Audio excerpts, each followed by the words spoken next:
Salutations, chers amis. Je présente à votre attention les dysfonctionnements et pannes les plus courants qui surviennent sur l'Opel Antara. L'essentiel de l'Opel Antara est une transmission intégrale, avec un embrayage électromagnétique pour relier l'essieu arrière. La solution, en général, est simple et assez fiable, mais peu efficace. La partie mécanique de la transmission des voitures à traction avant est totalement fiable. Les joints homocinétiques peuvent durer 200 000 personnes et leur ressource est généralement limitée par l'état des anthères. Les arbres n'ont aucun problème et il n'y a rien d'autre à casser. Pour les véhicules à traction intégrale, une boîte de vitesse angulaire, un arbre de transmission et une boîte de vitesse arrière avec embrayage sont ajoutés. C'est là qu'il y a plus de problèmes. La boîte de vitesse angulaire est fiable. Si vous changez l'huile au moins une fois tous les 60 000 et surveillez les fuites, elle fonctionnera bien même avec des moteurs de 3 litres. L'arbre de transmission ne peut pas se vanter d'être totalement sans problème. La ressource est limitée principalement par l'état du roulement extérieur, mais les traverses ne sont pas non plus éternelles. Ils durent un peu plus longtemps que le roulement et sont généralement remplacés par un ensemble. En moyenne, même parmi ceux qui aiment pousser la pantoufle, l'arbre de transmission peut supporter sans problème 130 à 150 000 km. Les vibrations apparaissent moins souvent plus tôt et les kilomètres supérieurs à 250 000 sans le réparer sont difficilement possibles. Les traverses de dimension 71,40-24,06, 74,5-24,0 sont peu coûteuses. Le roulement de suspension est sélectionné avec succès chez BMW. Il présente des modifications minimes, mais d'assez bonne qualité. Il existe également des options spécifiquement pour GM, mais de marques moins connues. La durée de vie de l'arbre de transmission dépend fortement de l'état des deux silent blocks de la suspension arrière de la boîte de vitesse. La boîte de vitesse arrière elle-même est assez fiable, les entraînements sont également solides, bien qu'ils aient une durée de vie plus courte que les entraînements avant. Pour ceux qui aiment rouler sur les collines et la boue, ils peuvent échouer avec un kilométrage d'un peu plus de 100 000. Le reniflard de l'essieu arrière se salit facilement et naturellement, après quoi l'essieu commence à transpirer, essorant lentement les joints et les bacs d'étanchéité des couvercles latéraux. Le principal casse-tête de la transmission est l'embrayage et son système de commande. L'unité de commande est située directement sur le carter de transmission arrière, du haut vers l'arrière, et est reliée à l'accouplement par un câble d'alimentation. Les pannes de connecteurs et les dommages à l'unité de commande elle-même sont des phénomènes assez courants, mais pas trop répandus. Mais le nombre d'autres pannes du système est très important. Commençons par le fait que la plupart des voitures produites en Russie n'ont pas subi la procédure de préparation de l'attelage, appelée classement. Il y a un code sur le connecteur d'embrayage de l'unité de commande qui doit être écrit dans le cerveau de l'unité de commande afin que l'embrayage soit utilisé de manière adéquate pour tout le couple possible en tout terrain. Le couple maximal de l'embrayage peut même dépasser 2000 Nm, mais dans la plupart des machines et accouplements, il est limité à 800 ou 1000 Nm. Bien entendu, il ne s'agit pas du couple du moteur, mais d'un moment qui prend en compte le rapport de boîte de vitesse. Il ne sera donc pas possible de transférer tout le couple vers l'essieu arrière dans les premiers rapports même avec le moteur le plus faible. Sans classement, le moment et le temps de réponse sont réglés au minimum, ce qui affecte la capacité de cross-country. Les pannes du système ESP, les pannes de capteur, les pannes de l'embrayage lui-même et les erreurs accrochées dans la mémoire de l'unité de commande peuvent facilement rendre la voiture à traction avant. De plus, le propriétaire ne le découvre qu'après que les roues avant ont été enfouies dans une congère.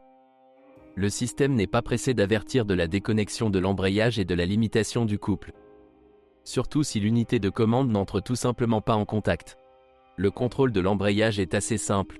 En marche arrière, les roues arrière sont toujours liées, et si elles ne patinent pas, alors l'embrayage ne fonctionne pas. Sur les voitures après restylage, le logiciel de commande d'embrayage a été sérieusement modifié. Il est bloqué préventivement lorsqu'il y a une forte demande de poussée moteur, et pas seulement lorsqu'un patinage de l'essieu avant a déjà été identifié, et en général le système a permis pour améliorer considérablement la capacité de cross-country sans modification majeure du matériel de transmission. L'embrayage lui-même est fiable et peut être brisé principalement par une nage dans l'eau, des vibrations de l'arbre de transmission ou des balades hors route régulières avec de longs glissements. La surchauffe de l'unité entraîne une défaillance du joint d'huile de tige, ce qui entraîne à son tour des fuites d'huile, des dommages au roulement de tige, une contamination de l'huile à l'intérieur de l'embrayage et une usure accrue des embrayages. C'est bien que lors de l'exploitation urbaine, tant de mal ne se produisent pratiquement pas en même temps. Cependant, l'embrayage lui-même est peu coûteux, un BW électromagnétique standard avec l'inclusion des embrayages principaux via un mécanisme à cam avec un embrayage à commande auxiliaire. Les boîtes de vitesse sont représentées par deux options de transmission manuelle, D33 à 5 vitesses et F40 à 6 vitesses, et trois transmissions automatiques, Aisin à W55 à 51 sur les voitures pré-restylées, GM6T40 et GM6T45 après restylage. Le F40 à 6 vitesses se caractérise par une capacité de survie et une fiabilité élevée. Avec un kilométrage supérieur à 200 000 et de rares vidanges d'huile, les roulements et les synchroniseurs peuvent mourir des courageux avec des moteurs puissants, le différentiel peut aussi mourir, et c'est tout. Dans les cas extrêmes, le coût d'une box sous contrat est faible, heureusement il y a encore suffisamment de box live. Le principal casse-tête pour le propriétaire d'une voiture équipée d'une telle transmission manuelle est la durée de vie du volant bimasse. Il est limité à 150 000 à 200 000 km et le fonctionnement avec un embrayage à friction le tue presque instantanément. Pour un réglage léger, vous pouvez trouver un volant d'inertie personnalisé de Bryce pour un embrayage à amortisseur ordinaire, mais avec un moteur d'origine, il est logique de simplement réparer le volant d'inertie à temps, sans attendre qu'il détruise le carter de boîte de vitesse et le démarreur. La transmission manuelle à 5 vitesses D33 a été trouvée en combinaison avec un moteur à essence de 2,4 litres pré-restylé et avec des versions plus jeunes de moteurs diesel de 2 litres. Il s'agit de la version coréenne de la boîte de vitesse Getrag F23, largement utilisée sur les Opel européennes. Certes, la qualité de son exécution laisse beaucoup à désirer. La version coréenne de cette boîte de vitesse s'est plainte dès le début de hurlements et de bruit. De plus, en raison de l'usure des synchroniseurs des deuxième et troisième vitesses, les changements de vitesse rapide deviennent impossibles après 100 000 km. La boîte de vitesse n'est pas idéale, mais l'embrayage est ordinaire, le volant moteur est bon marché et tout est peu coûteux à réparer. Il convient tout à fait au mouvement calme. De nombreux mots chaleureux ont déjà été écrits sur la transmission automatique Aisin. Les boîtes de la série AW55 à 51 sont une version ajoutée et améliorée de la boîte 55 à 50, et elles sont exemptes de maladies infantiles. Une caractéristique de cette série est la grande sensibilité du corps de vanne à la contamination par l'huile et à l'usure de la plaque du corps de vanne. La réparation de ce dysfonctionnement est très difficile et coûteuse, et les pièces de rechange ne contiennent que l'ensemble corps de vanne. Cependant, il n'est pas difficile de trouver des solénoïdes et des kits de réparation Sonax non originaux, la seule question est la qualité de la réparation hydraulique. La partie mécanique est réussie et fiable. Le seul regret est que très souvent le programme d'entretien n'inclut pas les vidanges d'huile obligatoires. Et pour cette transmission automatique, cela est extrêmement important, et il vaut mieux le faire plus souvent que les 60 000 km standards. Il est encore préférable de prévoir une filtration externe et un bon refroidissement. Le boîtier se caractérise par une faible ressource du revêtement de blocage du moteur à turbine à gaz. Il est unique et n'aime pas un usage fréquent. Si une usure critique des garnitures est manquée, la couche adhésive fonctionne et contamine fortement le corps de vanne avec des produits d'usure. La durée des superpositions est une grande question.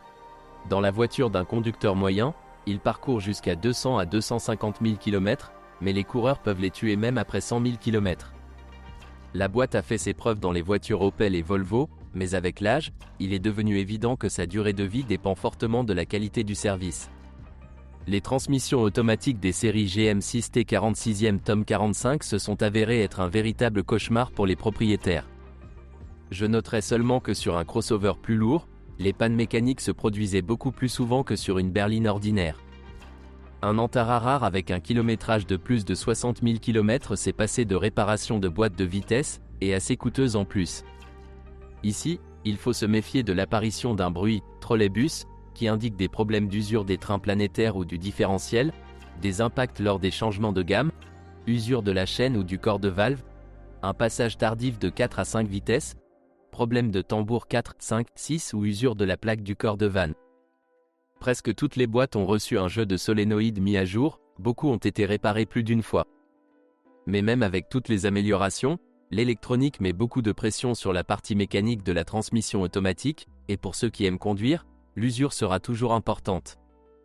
Les propriétaires de voitures équipées de moteurs de 2,4 litres ne changent souvent pas le train planétaire arrière lors des réparations, mais se limitent à la méthode de la « ferme collective », consistant à coiffer les essieux satellites. Assurez-vous que la boîte est réparée normalement en la reconstruisant et en remplaçant les rondelles d'espacement. La transmission automatique est extrêmement sensible à la contamination de l'huile et à sa température. Et par conséquent, une voiture équipée de cette transmission automatique, même avec un entretien et une modernisation minutieux avec l'installation d'un filtre à huile externe et d'un grand radiateur de transmission automatique, est en retard sur Aisin en termes de fiabilité. Lors du choix d'une voiture après restylage, il n'y a pas d'alternative, mais essayez de prendre la voiture la plus récente possible, avec la dernière version du boîtier et du logiciel de contrôle. Les boîtiers des voitures fabriquées après 2014 sont devenus beaucoup plus fiables, il n'y a pratiquement pas de panne précoce, mais la plupart des voitures ont à peine franchi le seuil critique de 60 000 km. Les principaux moteurs de l'Opel Antara sont des 4 cylindres en ligne de 2,4 litres, issus de deux familles complètement différentes.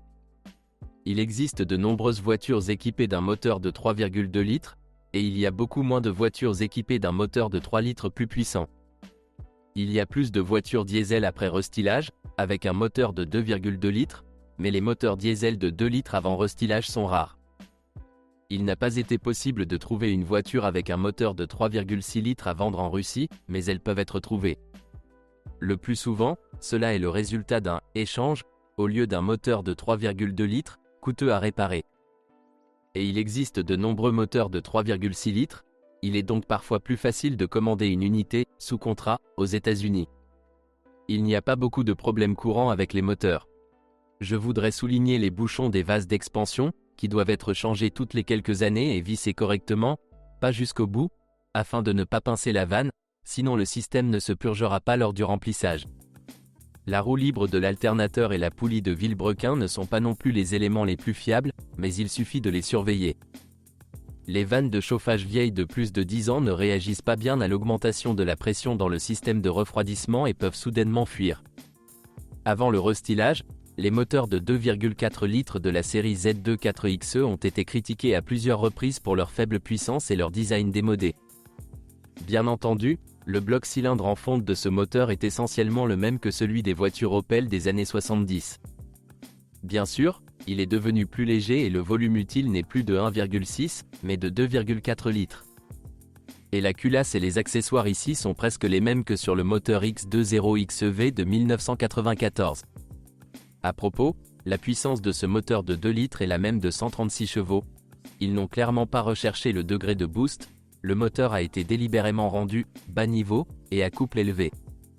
Mais sa conception est extrêmement simple, sa réparation est très bon marché et sa durée de vie de 350, voire 500 000 km parle d'elle-même. Défauts ? Bien sûr qu'ils le sont. Le système de ventilation du carter est faible et le couvre-culasse est en plastique.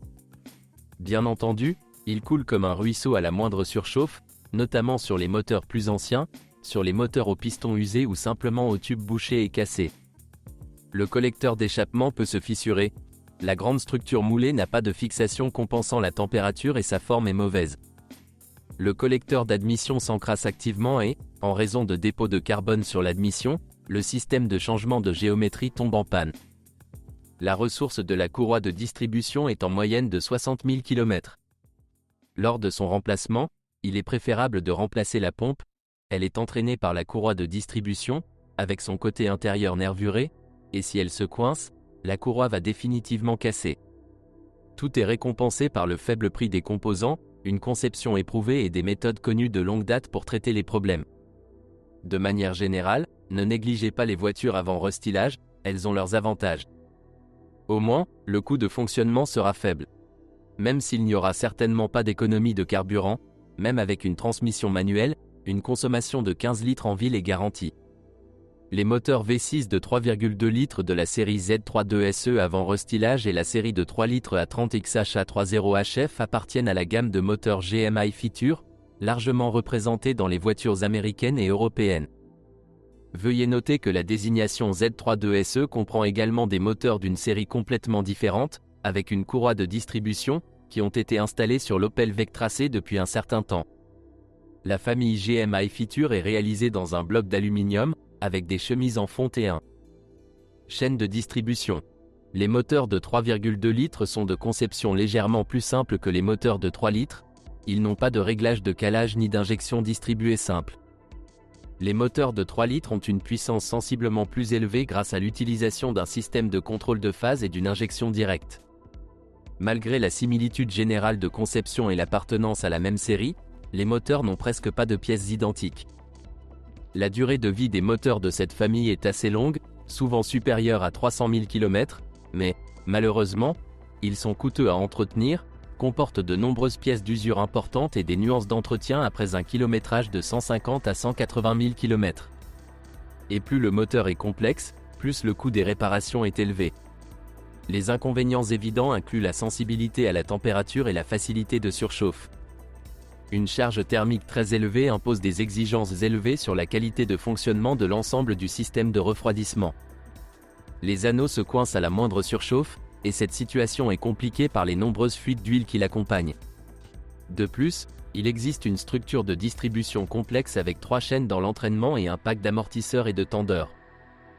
L'un des avantages que nous ne pouvons que souligner est son fonctionnement silencieux et son faible kilométrage. Mais en réparation et en fonctionnement, ces moteurs sont une véritable punition. Tout d'abord, il s'agit d'un problème de durée de vie, qui varie considérablement. Souvent, les chaînes commencent à cogner à un kilométrage inférieur à 60 000 et il ne sert à rien de retarder le remplacement, elles sautent facilement. Ou ils peuvent en servir plus de 200 000, selon votre chance. La part de « chance » peut être augmentée, niveau d'huile légèrement augmenté, intervalle de remplacement, une fois tous les 10 000. Et il vaut mieux ne pas faire le plein d'huile GM, mais avec quelque chose de mieux. Habituellement, le remplacement de la courroie de distribution entraîne une révision complète du moteur, car pour des performances de haute qualité, il faudra la retirer de la voiture. La deuxième nuance importante est le prix de la réparation de la courroie de distribution. Dans l'ensemble, rien qu'en termes de détails, cela représente une somme rondelette. De plus, l'amortisseur inférieur et le tendeur sont liés au corps de la pompe à huile, et l'amortisseur n'est pas fourni séparément, et le tendeur devra être remplacé par une pièce de nouveau type, c'est donc toujours plus de 40 000 rien que pour le matériel. Avec les travaux, les prix sont assez Mercedes. Eh bien, sinon vous devrez sacrifier la qualité. De plus, lors du remontage, il existe une forte probabilité d'erreur. La conception regorge de solutions originales, sous la forme d'étranges schémas d'étanchéité des fixations, de schémas complexes d'application de mastic, d'une conception de pompe intéressante et du capot avant dans son ensemble. En général, les moteurs de cette série sont clairement fabriqués dans l'attente d'un bail de 5 ans et de 100 000 milles, après quoi il est préférable de les traîner immédiatement vers une décharge. De plus, ces moteurs présentent de nombreuses autres pannes plus petites. Les catalyseurs s'effritent assez rapidement, l'admission nécessite le remplacement des segments, et le groupe piston s'use également. Et pour les moteurs de 3 litres, vous devez toujours nettoyer les soupapes des dépôts de carbone, changer régulièrement la pompe d'injection de carburant et surveiller avec un zèle particulier la propreté du réservoir d'essence et du système de carburant. L'appétit, malgré toutes les innovations, des moteurs de cette série n'est pas enfantin. En mode ville, il dépasse facilement les 20 litres, il n'est donc pas possible de justifier tous les problèmes liés aux performances élevées. Ils offrent une dynamique décente, mais c'est là que s'arrêtent leurs avantages.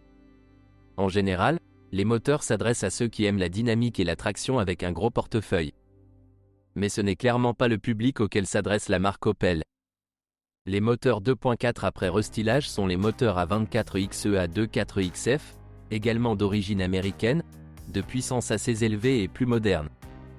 La conception est assez progressive, bloc en aluminium, chemise en fonte, chaîne de distribution, déphaseur, entraînement de pompe depuis l'arbre à cam. Tout cela avec une utilisation intensive d'aluminium recyclé. Tout cela est étonnamment efficace, facile à réparer, et même la durée de vie de ces moteurs n'est que légèrement inférieure à celle de l'ancienne fonte. De plus, il n'y a pratiquement aucune usure sur les revêtements, ainsi que sur les dimensions de réparation. L'inconvénient de la conception progressive est le prix déraisonnablement élevé de la courroie de distribution et de presque toutes les autres pièces, un bloc cylindre faible, des exigences élevées en matière de respect des couples de serrage, non seulement des boulons de culasse et des fixations de distribution, mais également des bougies. Le mécanisme de contrôle de phase souffre constamment de défaillances de gravité variable. Avec une puissance plus élevée sur papier, en fonctionnement réel, la différence de dynamique des deux générations de moteurs s'avère faible, et l'avantage en termes de consommation de carburant, même en tenant compte de la nouvelle boîte de vitesse, n'est que d'environ 1 litre au 100 km. En général, le principal avantage de la nouveauté des moteurs à 24 XEA2 4XF réside précisément dans la nouveauté. Les voitures équipées de ces moteurs sont plus récentes et avec un faible kilométrage, il y a moins de problèmes avec eux. Mais si le kilométrage dépasse 150 000, les avantages se transforment en inconvénients. Ce sont toutes les informations sur les problèmes de l'Opel Antara. Si vous en savez plus ou n'êtes pas d'accord avec ce que vous avez entendu, je vous attends dans les commentaires.